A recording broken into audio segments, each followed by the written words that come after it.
Qu'est-ce que ça veut dire être libre? Être libre, ce n'est pas faire tout ce qu'on veut. Être libre, c'est penser par soi-même, c'est exercer son libre arbitre. Aujourd'hui, on nous parle de liberté, mais dans les faits, on nous enferme dans des cases. Soit t'es pour, soit t'es contre, soit t'es de gauche, soit t'es de droite, soit t'es ça, soit t'es l'inverse. Plus de nuances, plus de juste milieu. Et à force, on n'ose même plus penser librement. On vit dans un système où tout augmente, les taxes, les charges, la pression. Mais nos vies, elles, rétrécissent. Et tant qu'on accepte sans remettre en question, ça devient une forme de dictature silencieuse. Pas une dictature visible, mais une dictature qu'on tolère. Parce qu'on a peur.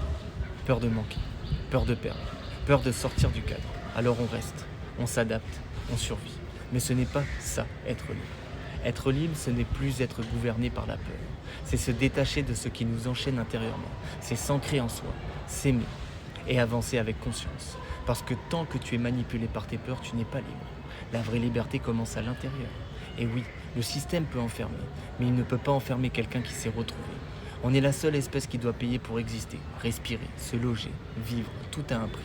Mais ta liberté, elle, n'en a pas.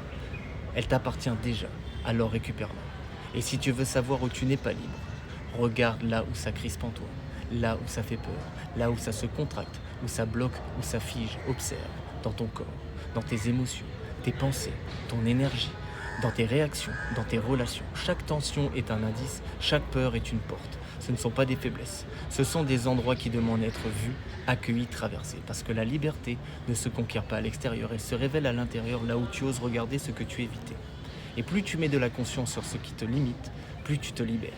Pas contre les autres, pas dans la division, mais en conscience, en responsabilité, en souveraineté.